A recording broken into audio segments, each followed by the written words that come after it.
Syederalun, anggota Komisi 1 DPR RI Christina Aryani merespon kasus pekerja migran Indonesia atau PMI di Suriah yang meminta pulang. PMI merasa ditipu agen yang memberangkatkannya karena kondisi pekerjaan yang berat. Christina Aryani menegaskan saat ini KBRI di Damaskus berkomunikasi intens untuk memastikan pemulangan mereka.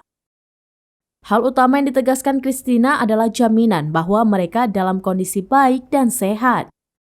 Kasus seperti Dede dan Ayu, kata Christina, cukup banyak. Dan dari penelusuran di KBRI, Indonesia mempunyai tantangan tersendiri, yaitu proses yang lama untuk bisa mendapatkan exit permit dari otoritas Suriah sebagai konsekuensi penerapan sistem kafalah. Hal ini juga dihadapi banyak PMI lainnya yang saat ini ada di shelter KBRI. Christina menegaskan kasus PMI seperti yang dialami Dede dan Ayu hendaknya menjadi pembelajaran bagi WNI yang ingin bekerja di luar negeri agar memahami betul kesepakatan atau kontrak dengan agen sebelum diberangkatkan. Selain itu, calon pekerja juga perlu memastikan kepada Disnaker di daerah setempat sebelum memutuskan berangkat.